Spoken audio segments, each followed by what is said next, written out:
অবৈধ অভিবাসীদের ধরতে মালয়েশিয়ার 2 রাজ্যে সাঁড়াশি অভিযান চালানো হয়েছে। অভিযানে 72 জন বাংলাদেশি সহ মোট 402 জন অবৈধ অভিবাসীকে আটক করেছে দেশটির ইমিগ্রেশন বিভাগ। ইমিগ্রেশন সূত্রে জানা যায়, জোহর বাহরু তেব্রাউ শিল্প এলাকায় একটি কম্পিউটার যন্ত্রাংশ কারখানায় অভিযান চালিয়ে 356 জন অবৈধ অভিবাসীকে আটক করা হয়। বুধবার সন্ধ্যা 7টায় শুরু হওয়া এই অভিযানে পরিকল্পিতভাবে অবৈধ প্রবাসী শ্রমিক নিয়োগের তথ্যের ভিত্তিতে কারখানাটিতে অভিযান পরিচালনা করা হয়।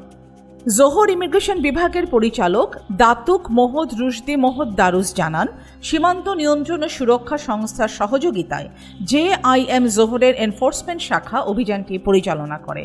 অভিযানে দেখা যায় বিপুল সংখ্যক বিদেশি বৈধ ভ্রমণ নথি ও পারমিট ছাড়াই সেখানে কাজ করছিলেন। তিনি বলেন, অভিযানের সময় কয়েকজন বিদেশি পালানোর চেষ্টা করলেও সব বহির্গমন পথ দ্রুত বন্ধ করে দেওয়ায় তাদের চেষ্টা ব্যর্থ হয়।